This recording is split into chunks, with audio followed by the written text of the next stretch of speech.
בפעם הראשונה ראיתי קנה אקדח מופנה לתוך הפנים שלי בסכסוך בין שתי כנופיות שעסקו בסחר בנשים. בסרטון הזה אני אספר לכם על סחר בנשים ועל כנופיה החזקה בישראל שעסקה בעסק הזה, ארגון פשע בינלאומי. וגם כן בסרטון הזה יהיה אורח מיוחד, אריה לב דובינסקי, שהוא חוקר בכיר וקצין משטרה שעבד במשטרה 30 שנה, ונלחם בתופעה הזאת גם בשנות 2000, שעליהם אני הולך לספר.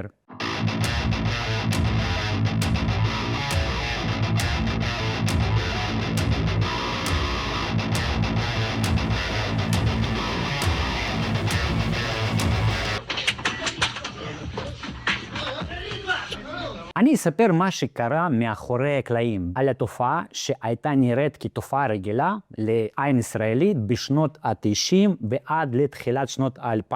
בכל ישראל, בערים המרכזיות הגדולות וגם בכל הרחובות המרכזיים כמו דיזנגוף, כמו בן יהודה, בחיפה, באילת, בבאר שבע, יכלתם להיתקע בחצים כאלה זוהרים על איזשהו בניין, היה חץ זוהר לתוך הבניין, ואז כולם ידעו שזה החץ מראה שזאת דירה דיסקרטית. היו מלא מכוני בריאות, שזה בעצם הבורדלים.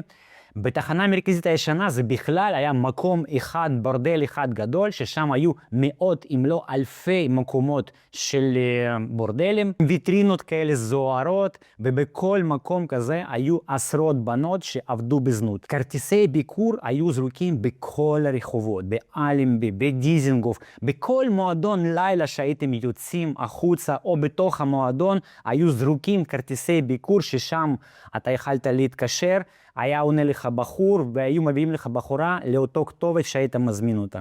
כל התופעה הזאת הייתה מין חצי חוקית כזאת, ובגלל זה עסקו בה המון אנשים, וגם כן זה הביא פרנסה מאוד גדולה. זה הכניס מאות מיליוני שקלים לארגוני פשע. בכל עיתון או בכל מקומון, ואם אתם זוכרים היו חוברות כאלה של כל מיני מודעות ולוח מודעות, אז שם תמיד חצי מכל המודעות זה היו מכוני ליווי, זה היו דירות דיסקרטיות או הצעת עבודה, שתמיד היה איזו מודעה לבנות, מי שרוצות להרוויח המון כסף, תתקשרו, זה מקום מסודר. אז כל התופעה הזאת הייתה בממדים שחוצה כל הגבולות.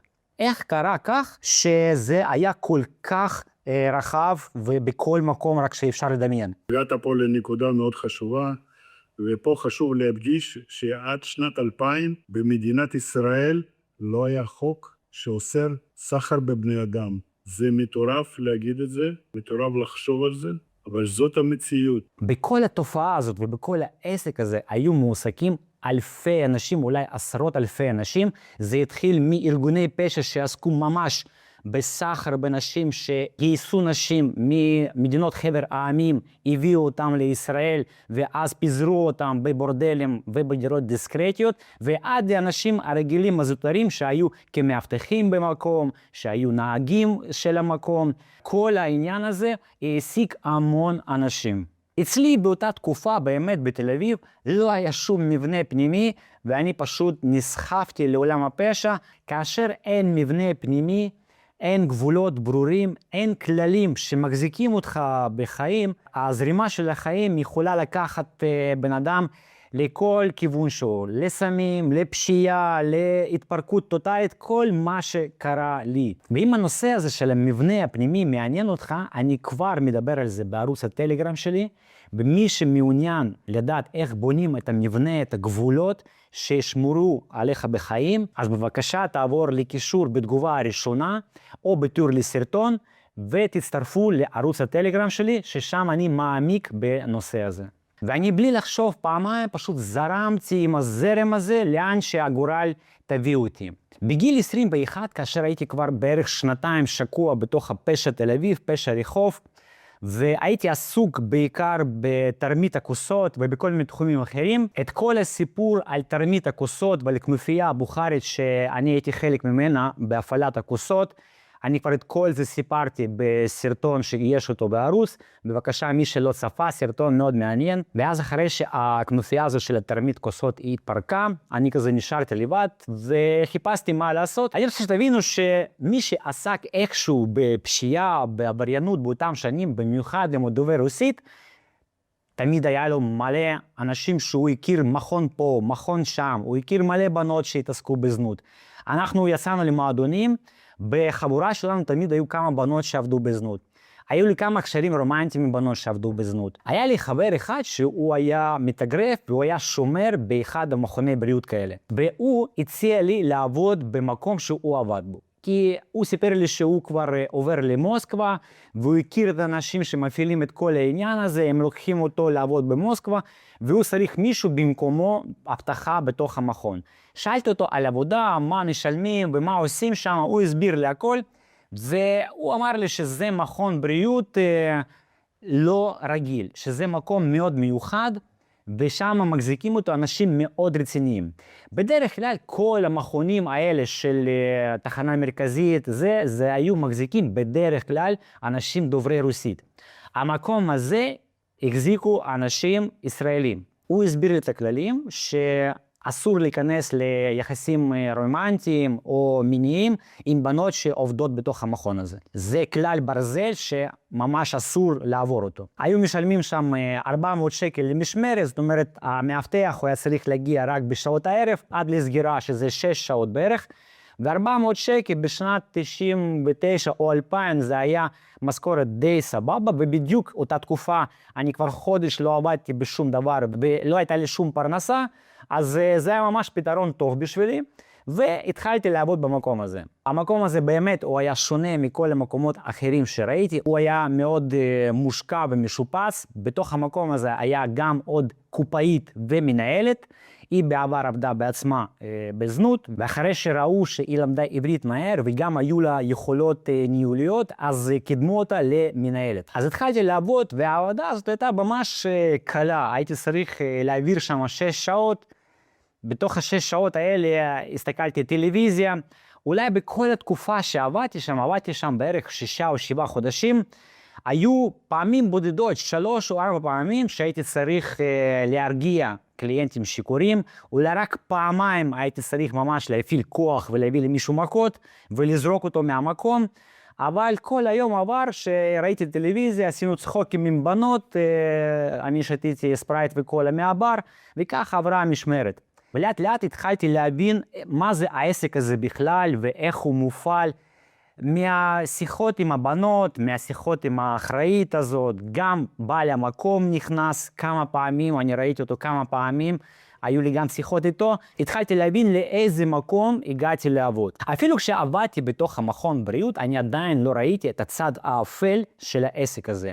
מכמה סיבות. מסיבה אחת, כי אני הכרתי באופן אישית הרבה בנות שעבדו בזנות, וזה היו בדרך כלל ישראליות, או תיירות שנמצאות כבר הרבה זמן בארץ והם כבר חופשי מסתובבות בישראל, אז היינו יוצאים ביחד למועדונים, הם תמיד היו בבגדים יפים, עם הרבה כסף, עם תכשיטים, תמיד הזמינו אותם לטיולים לחול, כל מיני אנשי עסקים, ואנחנו ביחד יצאנו למועדונים והיה לנו חברות, ואפילו היה לי קשר רומנטי עם כמה מהבנות כאלה, וזו הייתה הבחירה שלהם, של החיים כאלה. כאשר דיברתי איתם, אולי הם רוצות לשנות את החיים, הם תמיד צחקו עליי ואמרו, מה, אני משוגעת ללכת לעבוד מלצרית או איזשהו מפעל בשביל משכורת מינימום, כאשר היא מרוויחה כבר אז 20-30 אלף שקל. וכל ההבנה על העסק ועל זנות וזה היה בנוי על חברות עם הבנות האלה, שהם עבדו בזנות והרוויחו משם המון כסף. וגם אחרי שדיברתי עם בנות שעבדו בתוך המכון שאני עבדתי בו, גיליתי שאולי איזה חצי מהבנות הם עובדים במקום הזה פעם שנייה ופעם שלישית, זאת אומרת הם היו באות לכאן, עובדות שנה, עוזבות, ואז חלק מהם אפילו נסו לעבוד בטורקיה, בגרמניה, ואז היו חוזרות לבעלים האלה ספציפיים, למכון הזה ספציפי, והם הדגישו שבמקום הזה הבעלים סבבה, הם מקבלות יחס טוב ויחס הוגן, מקבלות את כל הכסף שהבטיחו להם, ובאמת דרישה של הבעלים של המקום הזה הדרישה ממני הייתה להתייחס אליהם בכבוד לבנות, ולהגן עליהם ולשמור עליהם מפני קליינטים שיכורים או אלימים. אז כל התמונה שהצטיירה לי באותה תקופה, זה הייתי בגיל 19-20, על כל העסק הזה, שזה עסק סבבה וכל זה. שמעתי על איזה מקרים שבמכון אחד ספציפי הרביצו לאיזה בחורה בצורה מאוד אכזרית. שמעתי שבבאר שבע כנופיות קווקזיות התייחסו באופן מאוד קשוח לבנות, שבאמת לקחו להם פספורטים וסגרו אותם, והם לא ראו אור יום חודשים, ומה שהם הרוויחו לקחו להם הכל. שמעתי שאפילו טיפים שהיו מקבלים מהלקוחות היו לקחים להם. אבל כל זה היה בגדר של השמועות כאלה, כן? כל העניינים הקשוחים שקרו בכל העסק הזה. אני שמעתי על זה פה ושם, והתמונה שהייתה מול העיניים שלי, גם מהבנות שהכרתי שהן ישראליות, גם מהבנות בתוך המכון הזה, אז שזה היה עסק פייר ושהיה הכל הוגן. וגם כשדיברתי עם בנות, אז היו שם בנות ממולדובה, מאוקראינה, מבלרוס, מרוסיה, מעיירות קטנות, מאיזשהו ערים מאוד קטנים. ואז כשדיברתי עם איזה בחורה ממולדובה, היא בעצמה הסבירה לי, שם משכורת $100, $120, ופה היא מגיעה לעבוד שנה, והיא חוזרת חזרה למולדובה עם $20,000, $25,000. באותה תקופה בשנות 2000, בסכום הזה, במקום מאיפה שהיא הגיעה, היה אפשר לקנות 2 דירות ו2 מכוניות. זאת אומרת, היה אפשר לסדר חיים לכל המשפחה. ובגלל זה הם באו בכמויות כאלה ענקיות לישראל. ההסכם בינן למקום היה כזה, לפי מה שהם סיפרו לי. חודשיים או 3 הראשונים הם לא היו מקבלות משכורת כלל. הם היו מקבלות רק אוכל, אמצעי היגיינה, כל מה שצריך למחיה ולעבודה. אחרי זה, איזה 3 חודשים, הם היו מקבלות רק 30% מכל הכסף שהם היו מביאות למקום. ואחרי חצי שנה, הם היו עובדות חצי-חצי עם מקום. וחודש האחרון, הם היו עובדות 80-20, ש80% היה הולך אליהם. וככה זה היה שחצי שנה האחרונה הם היו עושות את כל הכסף שהיו מביאות אותם לרוסיה, אוקראינה או מולדובה. וחצי שנה הראשונה הם היו מקבלות פחות כסף בגלל שהם היו צריכות לסגור חשבון על זה שהביאו אותם לישראל. למדנו את השיטות שלהם. אז קודם כל, שבחורה הייתה מגיעה למכון, קודם כל היו מגיעות בחורות, כמו שאמרת, למקומות כאלה שבהן היו, מקומות שהיו מוכרים אותם. מכירה פומבית. אגב, יש סרטון, אני אשלח לך אותו, שסוכן סמוי שלנו צילם, הוא נכנס לאחד המקומות כאלה וממש צילם זה במצלמה נסתרת מכירה של הבחורות. רואים את הבחורות יוצאות, מסתובבות ככה. אחרי שהיו מוכרים אותם והם היו מגיעים למכון, בעל מכון היה תופס להם דרכונים, בעצם דרכון היו כבר תופסים את אלה שהיו מקבלים אותם אחרי גבול, אז הוא היה מקבל את הדרכון, הוא לא מעביר לה את הדרכון, הוא תופס את הדרכון כדי שלא תוכל לברוח, ואומר לה, את חייבת עכשיו ביצה, הם אמרו את זה, זה בסלנג. לסגור חשבון על כל הדרך הזה שהשקיעו בה. היא הייתה חייבת להחזיר לו בסביבות $10,000, בוא נגיד פחות או יותר, ועד שהיא לא תחזיר את הסכום הזה, היא לא מקבלת שקל, לא מקבלת גרוש. הם היו גם משתמשים בתרמית, כאלה היו נותנים להם כנסות לבנות על התנהגות, הייתה תכלס עובדת בחינם. ופה אנחנו נוגעים בנקודה, יש כאלה יגידו, כן, חלק ידעו שהם הולכים לעסוק בזנות, אז בסדר, כאילו מותר וזה. כן, בוא נגיד ניקח את אלה שכן הם ידעו שהולכות לעסוק בזנות, אבל הם סיפרו להם סיפור שהיא תקבל שכר גבוה, שתחיה בתנאים מאוד טובים, שתקבל אוכל, שתקבל רפואה, שתקבל כל התנאים.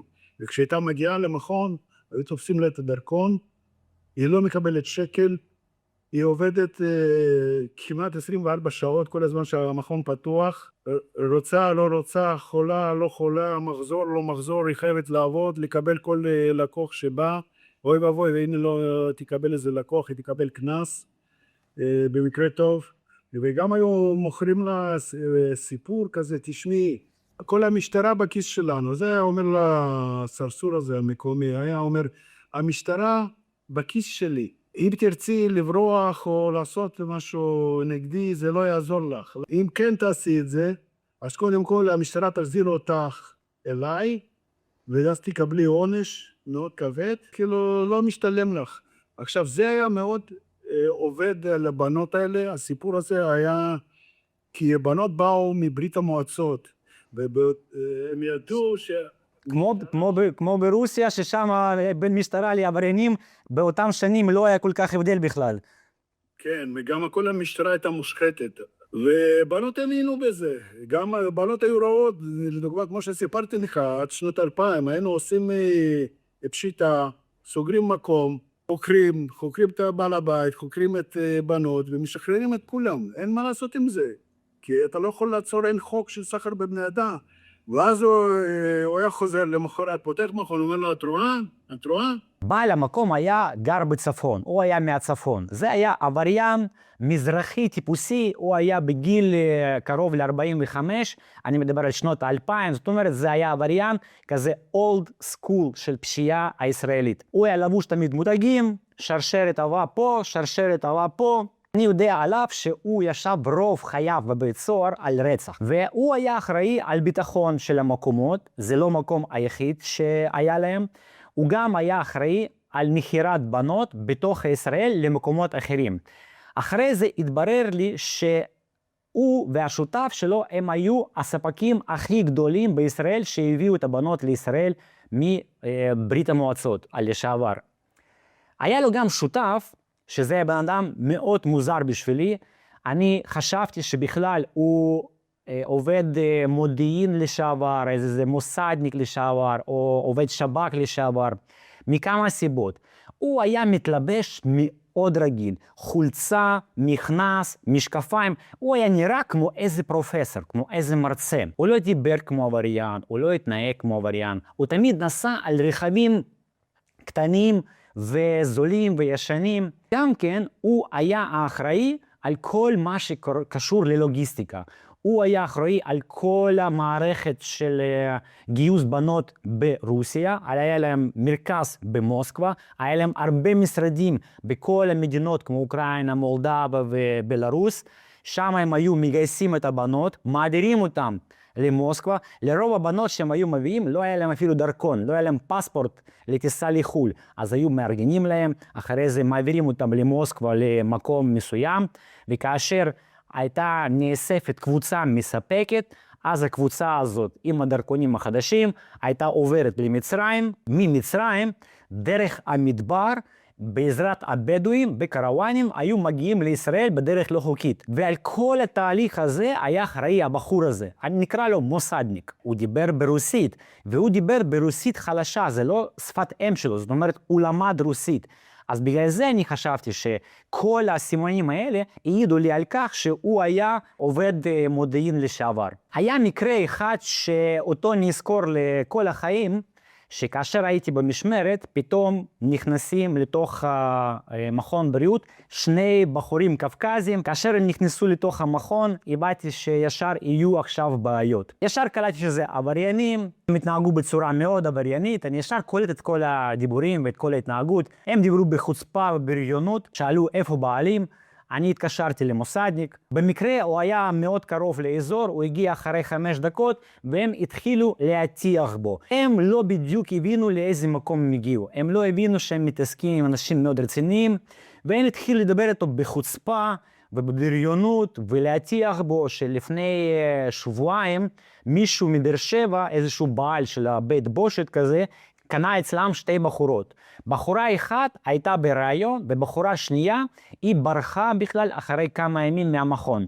ואז הבעל המקום ההוא חשב שזה פרטיה שככה זרקו אותו על $30,000, והוא התקשר לפרוטקשן שלו, והפרוטקשן שלו זה הייתה כנופיה קווקזית שהגיעה עכשיו למקום שלנו בשביל לפתור את הבעיות. במקום באמת לדבר ולפתור את הבעיה, הם באו בכוחניות ורצו לפתור את זה בכוח. הם ממש רצו ברגע הזה לקחת 4 בנות מהמכון ובכוח לקחת אותם לבאר שבע. במצלמות אני ראיתי שבחוץ עומדים 2 רכבים מלאים בקווקזים, זאת אומרת זה היו 10 אנשים. המוסדניק התקשר לשותף שלו מהצפון, לעבריין הזה, נגיד לו יוסי, הסביר לו את המצב, והוא אמר, אתם צריכים להמתין 40 דקות, אני מגיע.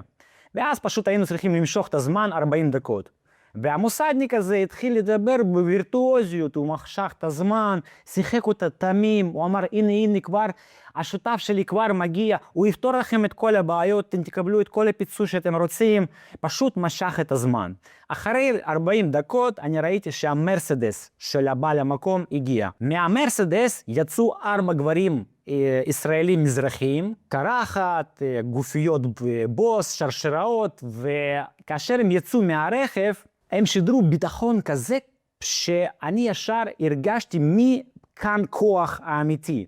הבעל המקום נכנס לתוך המכון, הוא פנה לקווקזים האלה, ביקש מהם לצאת החוצה ולהמשיך את השיחה בחוץ. כאשר הם יצאו, הוא אמר, שלום, שמי יוסי, אני בעל המקום, מה הבעיה? ואז קווקזי אחד חוצפן, הוא אומר, לנו יש בעיה? זה לך יש בעיה. יוסי ענה לו עוד פעם בנדיבות, הוא אומר, תקשיב, דבר יפה, אתה לא יודע עם מי אתה מדבר, ואז קווקזי שוב זרק לו איזה משהו בחוצפה, ואז כמו בסרטים, בבת אחת, כל החבורה של הישראלים מוציאים אקדחים, דורכים אותם ומתחילים לצעוק כולם על הרצפה. וזה שדיבר בחוצפה אל הבעל המקום, ישר קיבל אקדח לתוך הפרצוף והוא נפל על הרצפה.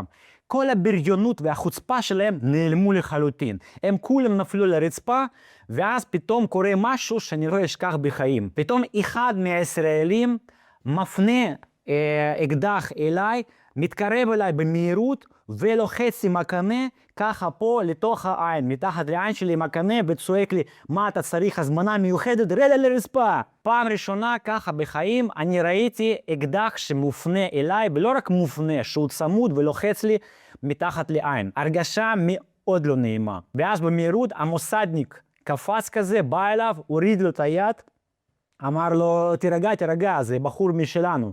ואז הוא זרק לי, סליחה אחי, הסתובב, ועוד פעם התחיל לצעוק על הקווקזים. אחרי זה הם לקחו את המנהיג של הקווקזי ועוד מישהו לתוך המרסדס, ולשאר האנשים אמרו לעקוב, לנסוע אחריהם. וככה כל הרכבים עזבו את המקום. מה קרה לאותם קווקזים ולאותו בחור קווקזי שדיבר בחוצפה לעבריין ישראלי, ליוסי? אני גם לא יודע מה קרה לאותו בעל מקום מבאר שבע ששלח אותם. היה לי ברור שהאנשים כמו יוסי הזה, שהוא מקושר בכל מיני דברים. הוא עסק לא רק בזנות, ארגוני פשע כאלה הם עוסקים בכל מה שמביא הרבה כסף. סחר בסמין, סחר בנשק, סחר בנשים, כל מה שמביא הרבה כסף הם התעסקו בזה. העסק הוא עבד בצורה הבאה.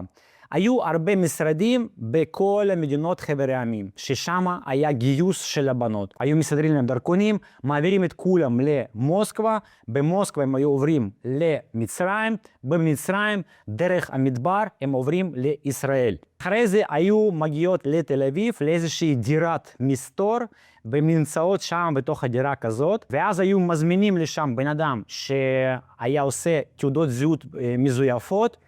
הבחור הזה הוא היה עושה תעודות זהות מזויפות לכל המכונים בתל אביב. זה היה בחור מוכר מאוד בקרב פשיעה רוסית, ואז הוא היה מגיע לדירה הזאת, מצלם את הבנות, ומכין להם תעודות זהות מזויפות תוך כמה ימים. לי יצא פעם אחת להיות בדירה כזאת. פעם אחת כשהייתי במשמרת, נכנס בעל המקום, אמר, יבגני בוא אני אוסיף את העזרה שלך, ואנחנו נסענו. אני לא ידעתי לאן אני נוסע, בשביל מה אני נוסע. וגם במקומות כאלה לא שואלים הרבה שאלות. זאת אומרת, כאשר אומרים לך בוא איתי בן אדם כמו נגיד יוס, לא שואלים הרבה שאלות. כי במקומות כאלה ובארגונים כאלה הם לא צריכים הוכחות שאתה עובד עם משטרה או עובד בשביל ארגון אחר. רק חשד היה כבר מספיק בכך שתיעלם ולא ימצאו אותך בחיים. אז נסענו, הוא הסביר לי לאן לנסוע, הוא לא אמר לי את הכתובת, הוא פשוט אמר לי ימינה שמאלה, וכאשר הגענו לאיזושהי דירה ואני נכנסתי לשם, הבנתי בדיוק איפה אני נמצא. ראיתי שם בנות, וראיתי על הבנות שהן עברו דרך מאוד קשה. הן היו עייפות ועם אבק. זאת אומרת, ראיתי שהן עברו דרך מאוד לא פשוטה. הגיע בחור שעשה להם תמונות בשביל תעודות מזויפות, הוא נסע וגם אנחנו נסענו. ומה שקורה אחר כך, אם יש חוסר בבנות במקומות של בעל המכות של כל העסק הזה, אז הוא היה לוקח לעבודה כמה בנות למקום שלו. ושאר הבנות היו נמכרות למכוני בריאות אחרים בכל המדינה וגם בתחנה הישנה. המחיר היה בין 10 ל-20 אלף דולר לבחורה. סחר בנשים, מה שקרה בישראל, זה לא היה תופעה מקומית כזו של איזה סרסור אחד או שתיים מקומיים שהחליטו לפתוח מכון ליווי. חשוב פה להבין שמדובר בארגוני פשע בינלאומיים.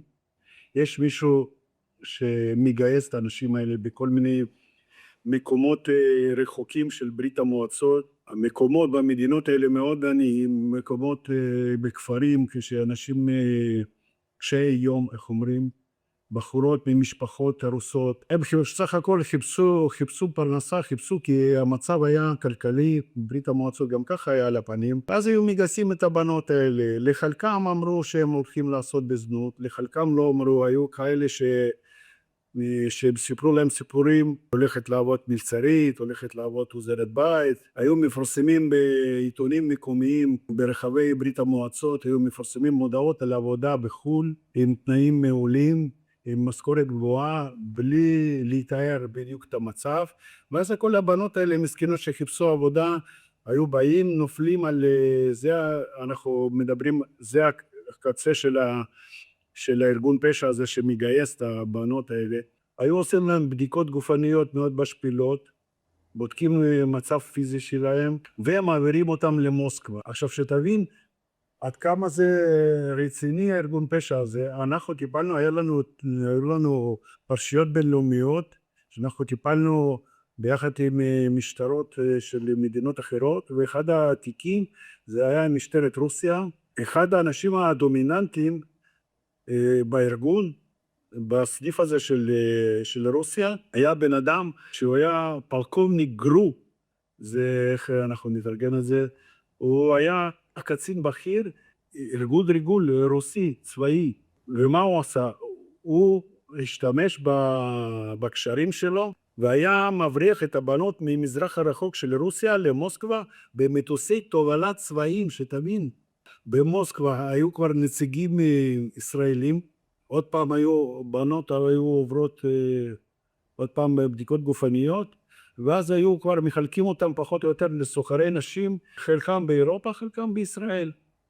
אלה שהיו צריכים להגיע לישראל, היו מזייפים להם מסמכים, הרוב היו בכלל לא היו להם דרכונים, היו עושים להם דרכונים, זה אגב, זה עוד אחד התחומים שהתעסק אותו קצין בכיר, קונים להם כרטיסי טיסה לאורגדה, למצרים, אז אי אפשר היה להכניס אותם ישירות לישראל, כי היו צריכים אשרת כניסה, ורוב הסיכויים שלא היו נותנים לאשרת כניסה, לא היו נותנים להם להיכנס. ואז היו מטיסים אותם למצרים, לאורגדה, אז גבול עם מצרים, ישראל-מצרים היה גבול פרוץ, גבול פתוח, שקוף, היו מעבירים אותם לארגוני פשיעה בדואים, היו קולטים אותם, אלה ששולטים בסיני, והם היו מבריחים אותם לישראל.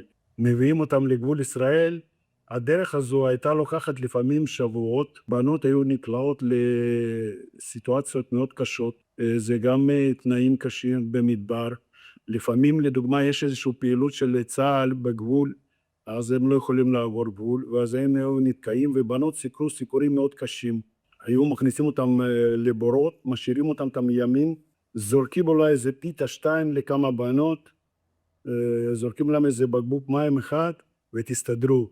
ואם הייתה בחורה שהייתה מתלוננת, אומרת שהיא לא מסכימה ושהיא רוצה לחזור, היו לוקחים אותה הצידה, הם שמעו יריות ויותר לא ראו את הבחורה הזאת, ככה סיפרו בנות. בנוסף, בנות היו עוברות התעללות מאוד קשה, שכוללת גם כל מיני מעשי אונס, הם עברו דרך מאוד קשה לישראל, עד שהן היו מגיעות לסוחרי נשים בישראל. ואחרי הרבה שנים אני הבנתי למה אני אישית לא נתקלתי בכל הדברים הקשים שאחרי זה אני ידעתי על כל העסק הזה. כי מקום שבו עבדתי זה מין מרכז, מין ספק של כל האנשים בישראל. והם לא היו תלויים בבחורה זאת או אחרת, ופשוט הם לא סחטו את הבנות עד הסוף. הם התייחסו עליהם טוב, עמדו בהסכם לגבי השכר. ומה שקרה למקומות אחרים, שזה בדרך כלל העבריינים זוטרים שהיו מגיעים לקנות את הבנות, ואז הם היו מוציאים את $50,000-70,000 הכסף שלהם היחיד. לפעמים הם היו לוקחים הלוואה בשביל לעשות את הקנייה, ואז במקומות שלהם הם היו סוחטים את הבנות עד הסוף, וסוגרים אותם, ולוקחים להם דרכונים, לא משלמים להם, אפילו טיפים לוקחים להם, ומרביצים, וכל הסיפורים האלה כבר ידועים. אז אני עבדתי במקום הזה כ6 או 7 חודשים. כל התחנה הייתה מלאה במכונים, ושם היו מאבטחים, קופאים, שבדרך כלל האנשים האלה הם לא היו קשורים בכלל לארגון פשע עצמו. הוא היה עובד בשביל 200-300 שקל משמרת, וכולל אותו בחור שעצרת אותה, הרי זה לא עבריין, לא יודע מה, כאילו שהוא ישב שם בלילה ושמר במקום כזה. איזה יחס הם קיבלו? הם גם קיבלו כמו שותפים של ארגון פשע. היה לכם הבדלה בין האנשים האלה שאיכשהו נכנסו דרך מודעה בעיתון, בין אותם עבריינים שבאמת עסקו בסחר. בגדול כן, כל אחד שהוא קשור ויש לו חלק, כמו שאמרתי, זה סחר בנשים, זה ארגונים בינלאומיים, ארגוני פשיעה, ולכל אחד יש תפקיד. גם נהג שמסיע נערות ליווי, ובמידה ונערות האלה סחרו בהם, קנו, מכרו אותם, הוא גם יש לו חלק בסחר בנשים, כל אחד מהחלק שלו.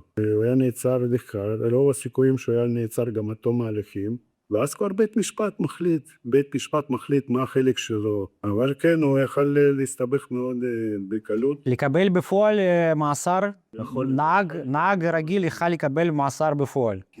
הוא חלק מארגון פשע, בלעדיו הארגון לא היה מתפקד.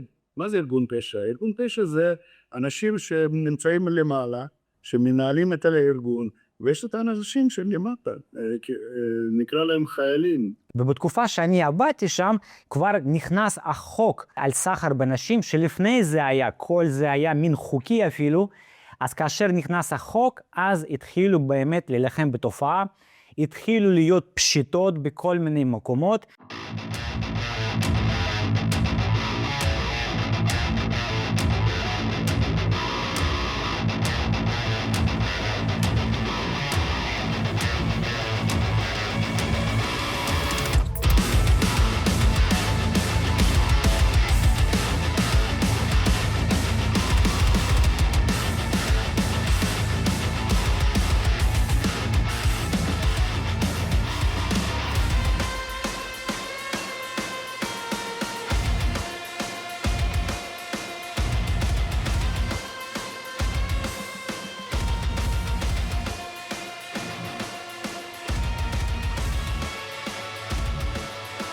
היו סוגרים את המקומות, משחררים את הבנות, מכניסים למאסרים מאוד ארוכים את האנשים שעסקו בזה. יום אחד הייתי הולך למשמרת, וכאשר הגעתי מרחוק ראיתי המון ניידות. וכאשר ראיתי המון ניידות הבנתי מה קרה, שגם על המקום הזה הגיעה פשיטה. אני הסתובבתי והלכתי. במאותו יום אני לא שמעתי ולא ראיתי אף אחד מהסיפור הזה. הקטע מעניין שראיתי אחרי שבוע, אחרי הפשיטה, כתבה בטלוויזיה, שעלו על ארגון פשע בינלאומי, ועצרו עבריין שהיה מפעיל את כל השרשרת ומערכת הבינלאומית הזאת, ובאזיקים היו מביאים בן אדם שהוא היה אחראי על מקום אחד. הוא ממש לא היה בעל המקום, הוא ממש לא היה העבריין הבכיר הזה שהתעסק בכל העניין הזה. בסופו של דבר הם עצרו מישהו מאוד זוטר. מה יש לך להגיד לחבר'ה הצעירים, ובכלל לאנשים שמתפתים לעשות איזשהו שטויות, כאילו, שמה זה יכול לעשות להם בחיים?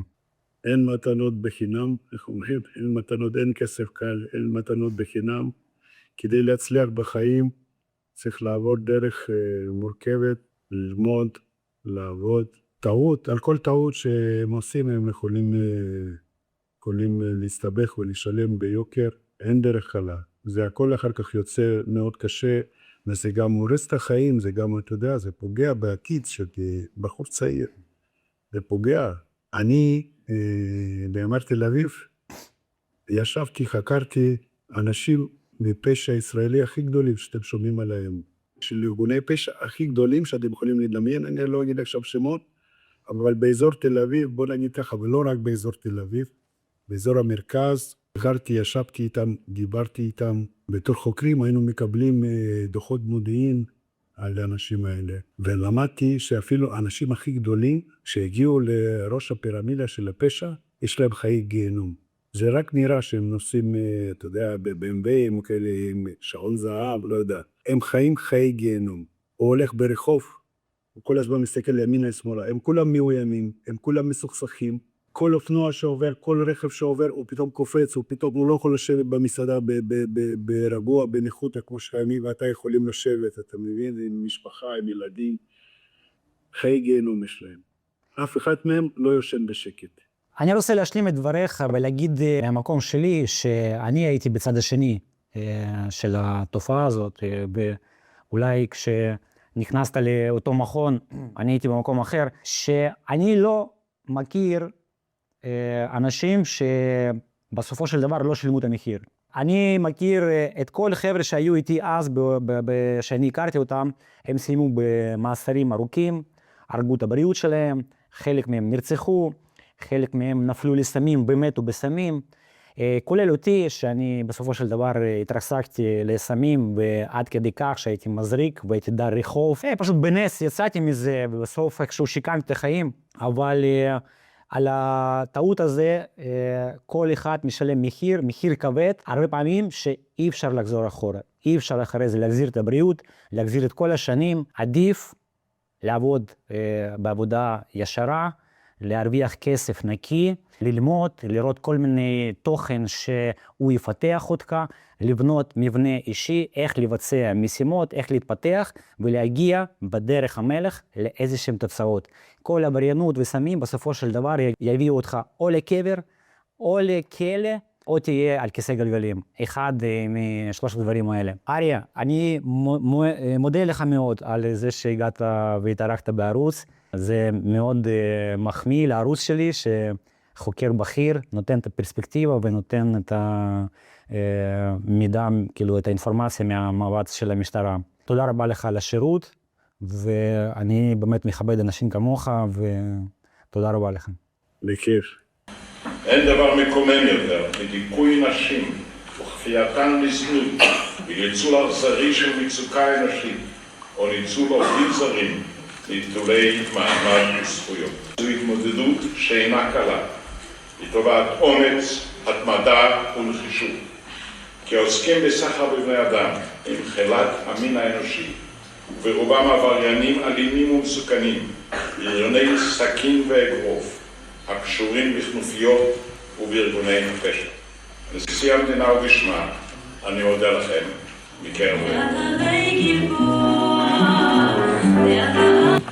איתור המאבק בסחר בבני אדם. רב סמל מתקדם לב דובינסקי.